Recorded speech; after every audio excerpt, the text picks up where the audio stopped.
Hello friends, আশা করি সবাই ভালো আছেন। আজকে আলোচনা করব টোটাল 3টি বুক নিয়ে, যেই 3টি বুক আপনাদের লাইফে যদি আপনারা আনতে পারেন, আমার মনে হয় আপনাদের লাইফে জীবনকে দেখার যে দৃষ্টিভঙ্গি কিন্তু পাল্টে যেতে পারে।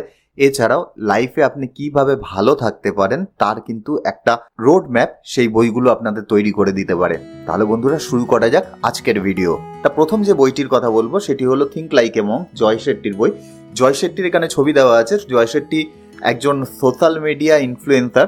এছাড়াও উনি জন্মসূত্রে ইন্ডিয়ান, কিন্তু ছোটবেলা থেকেই লন্ডনে থাকতেন এবং সেখানে পড়াশোনা করতেন, বাবা মার সাথে থাকতেন। সেই সময় স্কুলে কোনো একজন ইন্ডিয়ান মঙ্কে গিয়েছিলেন, যিনি একটা স্পিচ তাদের স্কুলে দেয়, এবং সেই স্কুলে স্পিচ যখন দিচ্ছিলেন তখন কিন্তু জয় শেট্টি সেই রকম ভাবে স্পিরিচুয়াল দিকে অতটা আগ্রহী ছিলেন না। কিন্তু সেই স্পিচ শুনে সে ডিসাইড করে সেও একজন মঙ্ক হবে এবং সে ইন্ডিয়ায় চলে আসে এবং ইন্ডিয়ায় এসে প্রায় 2-3 বছর একজন মঙ্কের লাইফ বাঁচে। এবং উনি ওনার এই বইতে ওনার লাইফের যে জার্নি আছে সেই জার্নি সম্পর্কেই বলেছেন, এবং আমরা আমাদের লাইফে ছোট ছোট কি কি চেঞ্জ করে আমাদের লাইফ ভালো করতে পারি সেই ব্যাপারে এইখানে আলোচনা করেছেন। উনি এই বইতে যে মেন জিনিসগুলোর উপর ফোকাস করেছেন সেগুলো হলো আমাদের ভ্যালু, আমাদের নেগেটিভ থট, এছাড়া আমরা এইগুলো থেকে কিভাবে বাঁচতে পারি সেই সব ব্যাপারে কিন্তু এখানে আলোচনা করেছেন। উনি যেই জিনিসটা বলেছেন যে আমাদের যে ভ্যালু আছে সেই ভ্যালু কিন্তু ডিপেন্ড করে আমাদের চারিদিকের পরিস্থিতি কি আছে তার উপর, আমরা কি ধরনের কন্টেন্ট কনজিউম করছি তার উপর। আমরা যদি একটা নেগেটিভ কন্টেন্ট সারাদিন ধরে কনজিউম করতে থাকি, সেক্ষেত্রে আমাদের যে মাইন্ডের থট আছে সেই থটগুলোও কিন্তু নেগেটিভ হয়ে যাবে। এর সাথে সাথে আমরা কিভাবে আমাদের সেলফ অডিট করতে পারবো যে আমাদের ভ্যালু সিস্টেম কীরকম। যেরকম আমরা কিন্তু আমাদের মোবাইলে সারাদিনের হিস্ট্রি দেখলেই আমরা বুঝতে পারবো যে আমাদের থট কিভাবে চলছে। আমাদের মোবাইলে যদি সারাক্ষণ দেখা যায় যে আমাদের নেগেটিভ ধরনের কোনো কন্টেন্ট চলছে, তাহলে কিন্তু বুঝতে হবে যে আমাদের ভ্যালু সিস্টেম ওই ধরনের হয়ে গেছে, তার জন্য আমরা ওই ধরনের কন্টেন্ট দেখছি। আমরা যদি আমাদের টাকার ট্র্যাক রাখি, সেক্ষেত্রেও বুঝতে পারবো যে আমরা কি ধরনের জিনিস কিনছি, সেখান থেকেও কিন্তু আমরা বুঝতে পারবো যে আমাদের ভ্যালু কোন দিকে যাচ্ছে।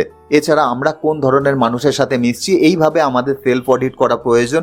এছাড়া আমরা যেই ধরনের মানুষের সাথে মিশছি তাদের মধ্যে কত পার্সেন্ট লোক আছে যারা নেগেটিভ থটের মানুষ, এবং তাদের কাছ থেকে আমরা কিভাবে বাঁচতে পারবো। আমাদের নিজেদের যদি নেগেটিভ থট থাকে, সেই নেগেটিভ থট আমরা কিভাবে জাজ করতে পারবো, সেখান থেকে বাঁচতে পারবো। এই সব জিনিস নিয়ে কিন্তু এই বইতে বলা আছে। আমি বলবো একটা মাস্ট রিড বুক, অবশ্যই পড়ুন। এই পৃথিবীতে বাঁচতে গেলে কি ধরনের মানুষ হলে আমাদের লাইফটা আরো ভালোভাবে কাটতে পারে, এই সম্বন্ধে এই বইতে বলা রয়েছে। এই বইতে একটা ছোট্ট গল্প আমার মনে পড়ছে, যে উনি এক জায়গায় বলছেন যে আপনি ধরুন একটা বন্ধ ঘরের মধ্যে গেলেন, সেখানে একটা আয়না লাগানো আছে, এবং তার সামনে দাঁড়িয়ে আপনি যখন আপনাকে দেখার চেষ্টা করছেন, আপনি কিন্তু আপনাকে দেখতে পাচ্ছেন না। তার কারণ হলো সেই আয়নায় ধুলো লাগা রয়েছে।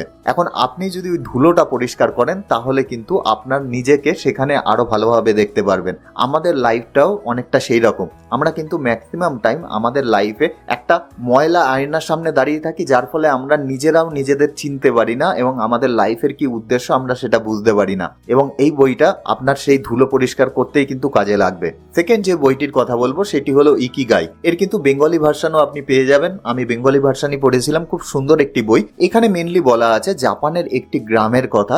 গ্রামটির নাম হলো ওকিনাওয়া। সেখানকার যে মানুষ আছে সেই মানুষরা আর পৃথিবীর 5টা লোকের থেকে অনেক বেশি দিন বাঁচে। ম্যাক্সিমাম লোক দেখা যায় 100 বছরের ওপরে বাঁচে, এবং তারা খুব খুশিভাবে বাঁচে। এমন নয় যে তারা খুব কষ্টে সৃষ্টে সেখানে বাঁচছে, তারা কিন্তু খুব হাসি খুশিভাবে তাদের লাইফটা কাটিয়ে দেয়। তার একটা বড় কারণ হলো তারা তাদের লাইফের যে উদ্দেশ্য আছে সেটা জানে।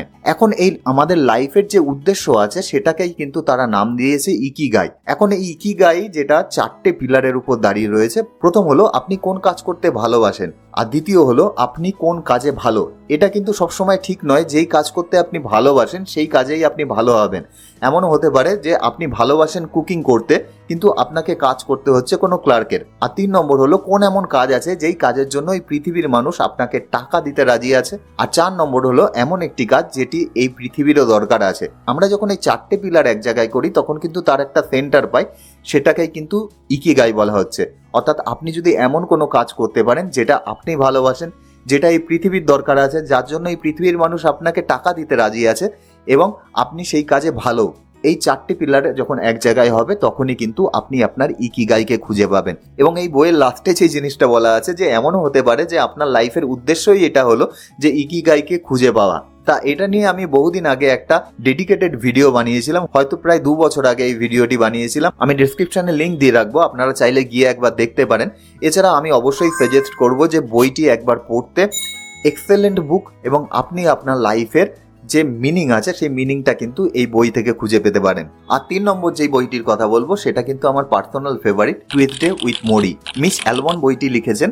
বইটির যে প্লটটি আছে, যে মিচ যখন স্কুলে থাকতো সেই সময় তার একজন টিচার ছিলেন, তার নাম মোরি। এখন তার স্কুল যখন কমপ্লিট হয়ে যায় তখন কিন্তু মোরির সাথে মিচের প্রায় ডিট্যাচমেন্ট একটা হয়ে যায়। প্রায় 15 বছর তাদের মধ্যে দেখা হয় না। প্রায় 15 বছর পরে মিচ একদিন টিভি দেখছিল। টিভি দেখতে দেখতে তার চোখে পড়লো তার যে টিচার মোরি, সে একটা ইন্টারভিউ দিচ্ছে, এবং মোরি সেই সময় ছিল মৃত্যুশয্যায়, অর্থাৎ কিছুদিন পরেই কিন্তু তার মৃত্যু হবে, এবং মোরি সেটা জানেও। ধীরে ধীরে তার শরীরের অবনতি ঘটছে।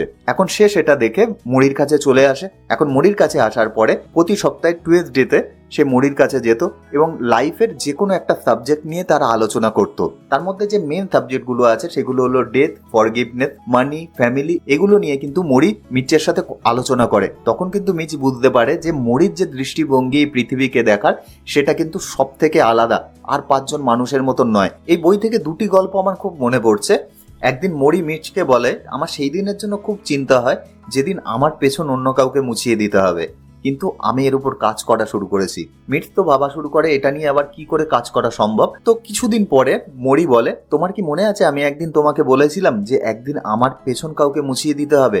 সেই দিনটা বোধহয় খুব তাড়াতাড়ি আসতে চলেছে। তা মোরি তখন বলে, আপনি এটা নিয়ে কি ভেবেছেন? মিটস তখন বলে, আমি আবার নতুন করে বাচ্চা হওয়ার সুযোগ পেয়েছি। আমি বিছানায় শুয়ে থাকবো আর বাকি লোকেরা আমার হয়ে কাজ করে দেবে। এরকম বড় সুযোগ আর কে পায়? সেই ছোটবেলায় পেয়েছিলাম, এখন আবার পাচ্ছি। তা একটা মানুষের থট কতটা ক্লিয়ার হলে, একটা মানুষ কতটা পজিটিভ হলে এই ধরনের থট তার থাকতে পারে।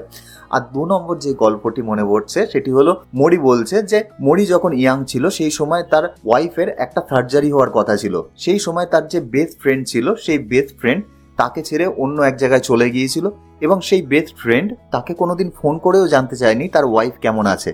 এটা মোরির খুব খারাপ লেগেছিল এবং সে তার সাথে কন্ট্যাক্ট রাখা বন্ধ করে দেয়। বহুদিন পরে সেই বন্ধু মোরিকে কন্ট্যাক্ট করার অনেক চেষ্টা করেছে, কিন্তু মোরি আর কন্ট্যাক্ট রাখতে চায়নি। তারপরে অনেক দিন কেটে যাওয়ার পর মোরি একদিন ঠিক করে, না, সে যেটা করেছে করে ফেলেছে, এখন তাকে একবার ফোন করা উচিত। মোরি যখন তাকে ফোন করে তখন সে জানতে পারে যে তার সেই বন্ধু মারা গেছে। সে কিন্তু আর কোনোদিন তার সাথে কথা বলতে পারেনি। মোরি তার লাইফের এই লেসন থেকে বলছে যে আপনার যতটা সম্ভব তাড়াতাড়ি কাউকে যদি মাফ করার থাকে সেই মাফ করে দিন। হতে পারে ভবিষ্যৎ আপনাকে সেই সুযোগটি দেবে না, এবং হতে পারে তার জন্য আপনি নিজেকে সারা জীবন দোষারোপ করতে থাকবেন। তা এই ছিল বন্ধুরা 3টে বই, যে 3টে বই আমি পড়েছি এবং পড়ে অসম্ভব ভালো লেগেছে, এবং আমি প্রত্যেককে বলবো এই বইগুলো অন্তত একবার পড়ুন। আপনার লাইফকে দেখার যে দৃষ্টিভঙ্গি আছে সেই দৃষ্টিভঙ্গি কিন্তু পুরোপুরি রকম পাল্টে যাবে। তা এই বইটি আমি আপনাদের দেখাতে পারলাম না, কেননা এই বইটি আমি এই কিন্ডেলে পড়েছিলাম। এছাড়া যে বইগুলোর কথা বললাম সেই বইগুলোর লিঙ্ক কিন্তু ডেসক্রিপশন বক্সে দেওয়া থাকবে, আপনারা চাইলে সেখান থেকে গিয়েও বইগুলো কিনতে পারেন। তাহলে বন্ধুরা দেখা হচ্ছে নেক্সট ভিডিওতে, ততক্ষণের জন্য বাই।